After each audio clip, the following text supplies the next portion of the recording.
पेड़ उसे देखकर बहुत खुश हुआ। लड़का बोला, अब मेरी शादी हो चुकी है, काम धंधा भी करने लगा हूं, मगर मेरे पास घर नहीं है।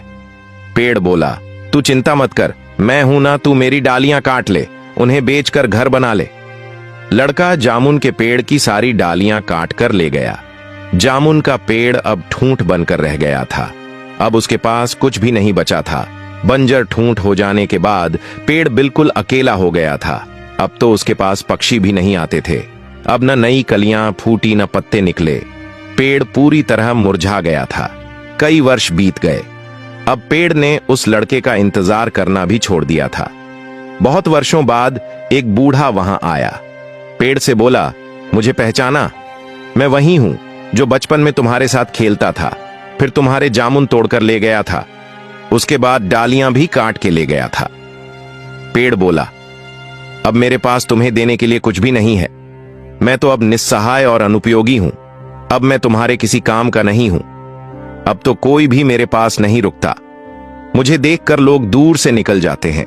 बूढ़ा उदास होकर बोला, अब मैं तुमसे कुछ लेने नहीं आया हूं। अब तो मैं तुम्हारे पास कुछ देर खेलने आया हूं, थोड़ी देर सुस्ताने आया हूं। थक गया हूं जिंदगी की भाग दौड़ में।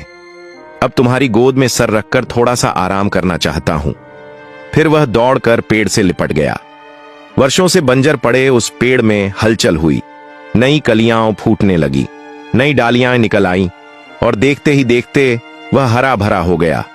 वो पेड़ और कोई नहीं, हमारे माता पिता हैं। जब छोटे थे उनके साथ खेलना अच्छा लगता था।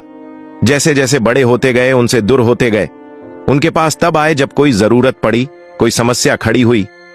हमारे माता पिता ने हमें बनाने में अपना सर्वस्व न्यौछावर कर दिया। जब भी उनसे कुछ मांगा, उन्होंने हमें खाली हाथ नहीं रखा। जो भी उनके पास था हम पर खुशी खुशी वार दिया।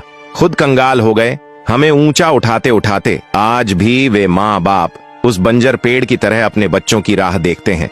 दो मीठे बोल बतलाने के लिए, कुछ पल उनके साथ बिताने के लिए। आओ ना, हम जाके उनसे लिपट जाएं, उनके गले लग जाए। उनको अब हमारी जरूरत है। उनकी बूढ़ी आंखें हर पल हमारी राह तक रही हैं। आओ ना, उनका सहारा बनकर उन्हें फिर से हरा भरा कर दें।